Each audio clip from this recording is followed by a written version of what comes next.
보신 것처럼 여권 내부에서도 이종섭 호주 대사 출국이 적절했냐는 지적이 나오면서 이를 둘러싼 논란이 불가피합니다. 정치부 홍연주 기자와 함께 어떤 사실이 맞는 건지 한번 짚어보도록 하겠습니다. 자, 홍 기자, 여야 시각이 가장 극명하게 엇갈리는 게 이 호주 대사 임명, 이게 해외 도피용이냐 아니냐 이겁니까? 그렇습니다. 이 야권에서는 피의자를 외교사절로 임명한 것 자체가 국격 훼손이라고 주장하고 있습니다. 장관을 지낸 인물이 통상 차관복급이 맡아왔던 호주 대사로 간다는 것 자체가 좀 이례적이라서 따로 목적이 있는 것 아니냐는 겁니다. 하지만 대통령실은 이 대사가 국방부 장관 재임 때 국산 장갑차 레드백 수출을 성사시켰던 점과 호주와의 방산 협력이 상당히 중요하다는 점을 강조하고 있습니다. 또 재외 공관장의 주소가 이미 공개돼 있는데 이 대사가 언제든 조사를 받겠다는 의사를 분명히 했기 때문에 이 도피 목적 자체가 성립할 수 없다고 반박하고 있습니다.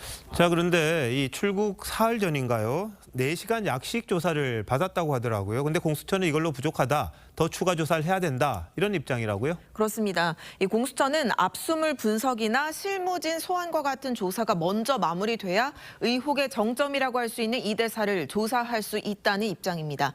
반면 대통령실은 공수처의 행태를 지적하고 있는데요.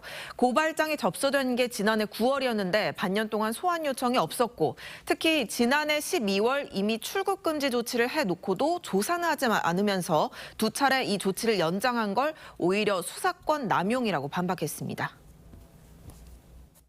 조사도 하지 않으면서 이렇게 출국 금지를 길게 연장시키면서 적용한 것은 이건 누가 봐도 이건 기본권 침해고 사실은 수사권 남용입니다. 뭐 공수처에 대한 불신이랄까요? 이게 좀 깔려 있는 것 같기도 하고요. 그런데 하나 또 쟁점이 뭐냐면 대통령실이 대사 임명을 할 때 출국 금지 사실을 알았느냐 이거죠? 그렇습니다. 이 출국 금지와 인사 검증 모두 법무부와 연결되기 때문입니다. 조국 혁신당 소속인 차규근 전 법무부 출입국 본부장은 전 정부에서는 중요 인물 출국 금지는 보고가 됐기 때문에 이 인사 검증 과정에서 모를 수가 없다 이런 취지로 주장을 했습니다. 법무부는 이 발언이 명백한 허위라고 반박했는데요. 당시 한동훈 법무장관이나 대통령실에 일체 보고되지 않은 걸 확인을 했고 관련 정보 보고가 생성되지도 않았다고 했습니다.